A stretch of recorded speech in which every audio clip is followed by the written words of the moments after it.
it's a lot of problem solving. There's a lot of things that can go wrong. You can order a table, you confirmed what stain it was in, you confirmed what size it was, and what shows up is not what you ordered. And then of course your client is upset because your client thinks that you messed up, and you have to, you know, figure out how to get the table out, back to the vendor, the correct table in. So things like this happen all the time.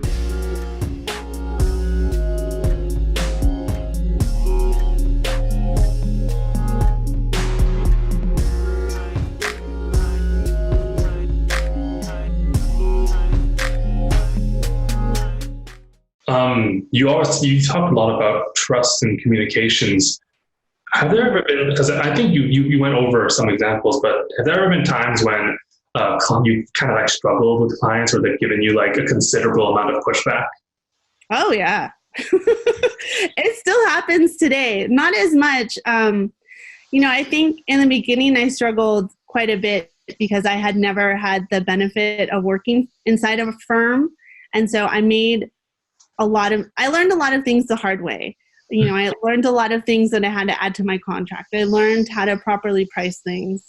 I learned not to let my client go pick up things at will call because they were determined that they were going to have this dining room set today. And then they shoved it in their minivan and brought it home and it was damaged. And then that was somehow my fault. So there's been a lot of really interesting situations where, you know, even in, there's this thing that designers do. They do a lot of show houses that kind of showcase your talent, help you get published, help you get recognition, help you get wider spread appeal to potential clients. And, you know, I've had a lot of struggles even just doing those where, you know, a vendor will promise you something and then they back out at the last minute and you're like, oh, I have 3 days until my show house is going to open and I have no furniture. And so there's a lot of different things that have kind of happened. The most recent one I can tell you is I had a client in Newport Beach, and we were buying all new furniture for his home. He gave me a $50,000 check. I deposited it. He is a little bit of the manic personality, so he was like, let's make sure we get everything ordered now. So I went ahead and ordered everything. A week later, he connects with me and he tells me that his check is going to bounce. Huh. Oh, okay. So we had to figure that out. I had to contact all the vendors and get them payment in another way. I did wind up getting the payment from this client, thankfully, and it was just he inadvertently just paid me from the wrong account, but it still caused a great deal of challenges. The same client also likes to go and find the best pricing for things. So we'll agree on, you know, he'll pick X, Y, and Z, like he'll pick a sofa and chairs and lamps and a table. And, you know, I get them all green lighted and I go to order them. And then he'll tell me how he found another sofa at Pier 1 because they're going out of business. And it was a great deal. And I'm like, okay, but we bought this set over here. So, you know, and that happens more times than you can imagine, where they just can't help themselves. They want to be a part of the process so badly, and they just want to feel like they're contributing, and they get excited. And they're constantly kind of fighting with the design a little bit, or trying to add their own things that they found along the way. And you just have to, you know, talk to them about it and be like, okay, so we ordered this, but you purchased this. Do we want to put that in another room, or do we want to see how it all looks together, or do you want me to return the pieces that we purchased? So every client is different, and every client comes with challenges and some kind of quirk that you're going to have to work around or figure out a solution for on your end. It sounds like I always think of interior design as a rather creative, but not rather a very creative career. But it sounds like you need to be creative not just in the design portion, but in the problem solving as well. Yeah. So it always makes me laugh when people ask me what I do. When I say, "Oh, I'm an interior designer," I'm like, "Oh, that must be so much fun."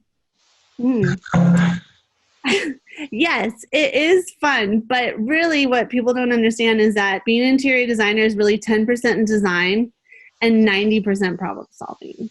Because especially when you're a small firm and you only have a couple people, available to assist you, you're handling everything. You're handling everything from the ordering, the purchasing, the finances, going out there and getting new clients, working with the clients directly.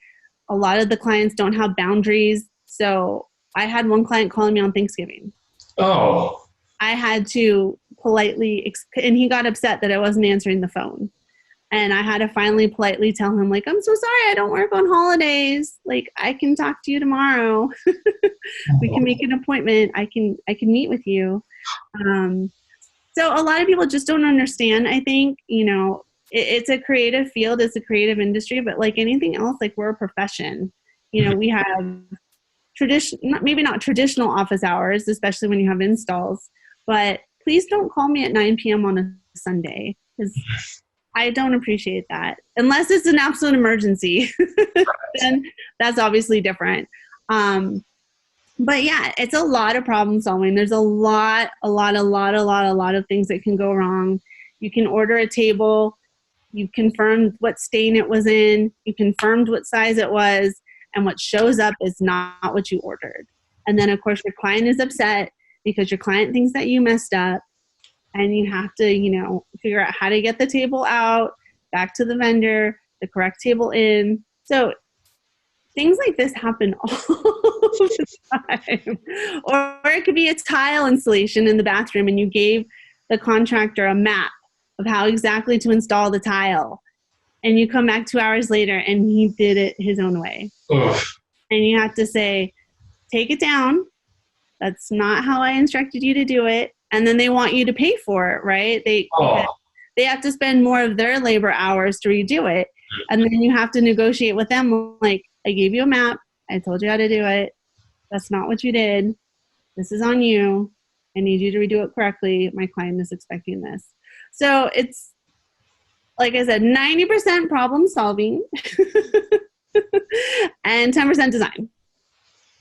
Interesting. Well, because you have as you said before, when you tell people that you're an interior designer, they have like this image in their head.